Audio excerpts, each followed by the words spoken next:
See, the thing is, we have first to think whether or not having a successful and thriving business is actually what nature intends for us. Maybe you were actually intended to be a top physicist working at Cornell University and on a professor's wage. So I desire having a thriving business, and I, the desirer of the thriving business, want to cause the universe to agree with me that I should be the owner of a thriving business. And I, the individual, have come up with the idea of having a thriving business. And so, how can I pull the strings to make the universe agree with me and give me all the stuff I need? So what do I need? Lots of product or service, and then lots of people inquiring for that, and the ability to deliver it. Then I'll have a thriving business, so long as I can meet the expectations of the people who want stuff from me. And then what am I going to have? Oh, I'll have lots of money. And when I have lots of money, I'm going to be super happy. Every part of that little caricature that I've just done is nonsense. You're not going to be happy if you have lots of money. I know dozens and dozens of people who have more money than they can spend in their entire lifetime. Even if they are liberal spenders, they can't spend it in their entire lifetime.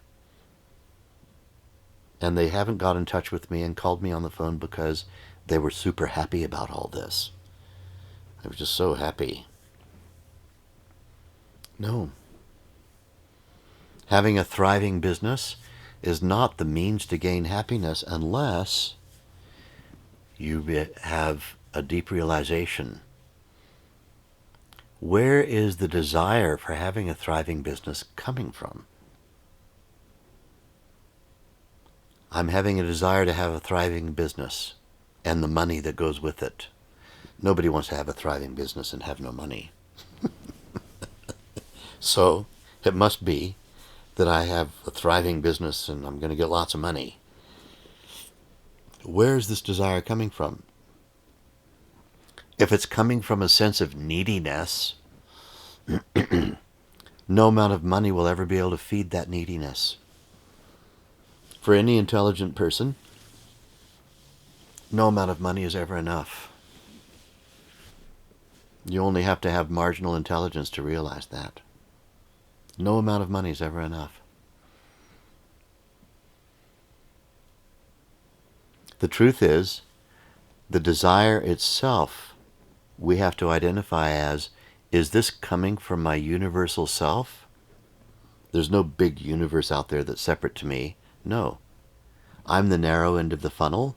The wide end of the funnel is my own inner field of cosmic intelligence, my cosmic intelligence.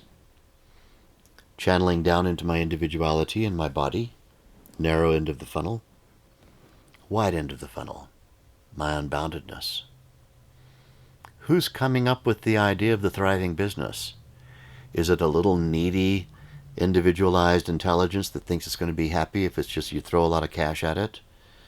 Millions and billions of cash is going to make that little monster happy? No. If that is not your personal role in the evolution of things, there is nothing that you can do that will make it work, including having a thriving business with lots of money. You'll still be miserable.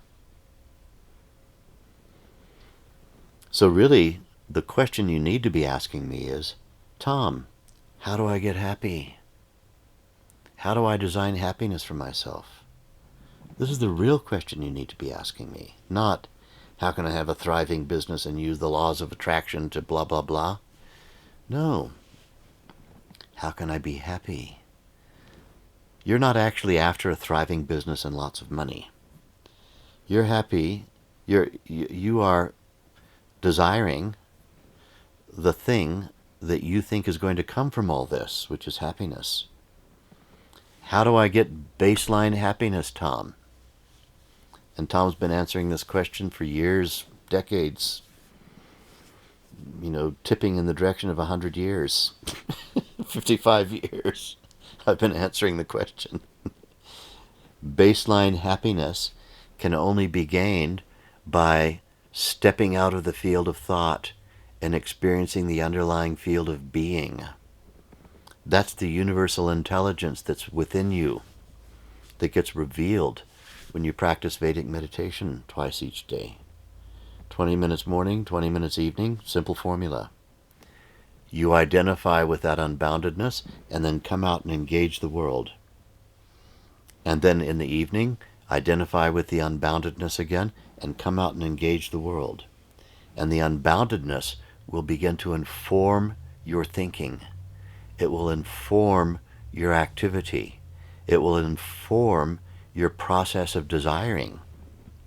What is it that I'm desiring? If my desires switch from, if I'm practicing Vedic meditation, and my desires switch from I want to be a thriving business person and have tons of money, to I think I actually want to know how the universe works and I want to go into the field of astrophysics at Cornell University, then spontaneously your process of desiring will change. What Vedic meditation does is it awakens in you what is your personal role in the evolution of things. And you're only going to be happy when you live your personal role in the evolution of things. Dharma, D-H-A-R-M-A, dharma is the word we use in Sanskrit to describe your personal role in the evolution of everything. That alone is going to make you happy. Thriving business, university degrees, or fantastic relationship with somebody that you absolutely adore, these things don't make you happy. Everybody's had all those things. There's so many people in the world have had all those things, and yet they're unhappy. Why? It's because they haven't yet discovered their dharma. To discover your dharma, you have to discover your deep inner self, the capital S self. That capital S self has embedded in it the intentionality of what your individuality is purpose-built for. And once your individuality discovers its purpose, you'll have everything you need, everything you want. Things will just come to you spontaneously with frictionless flow. If you've decided that your individuality is in charge of desiring what you want, then probably you're going to take the shortcut that everybody takes. And it's very uninventive. I just want lots of money. Thriving business seems to be a legitimate way of having it. I could resort to the world of crime and get lots of money, but maybe I wouldn't have a good reputation on Instagram then. So I want a thriving business. Then I'll get lots of money. Thriving business is nonsense. I want the lots of money. Why? Because I believe that lots of money is going to make me happy. It doesn't. And it won't. What's going to make you happy is the interaction between your deep inner self, the universal you, and the need of the time. When your individuality is engaged in fulfilling the need of the time for the purpose for which you were built, and you're going to get that information by transcending, by stepping beyond thought every day, twice a day in meditation, then that funneling into the need of the time on a daily basis, then you'll be happy. Then you'll be happy. Only then. So forget about the thriving business. If it turns out that what universe wants you to do is to be the proprietor of a thriving business, then that'll make you happy. But it's not the money that you get from it that's going to make you happy. It's just not. You need to first discover your dharma. So let's get off the money thing and get into dharma. What is your personal role in the evolution of everything? What were you born actually to do? And if the number one thing that all you can think about is money, money, money, money, money, money, you're a deluded person. You need to snap out of it. Vedic meditation will snap you out of it.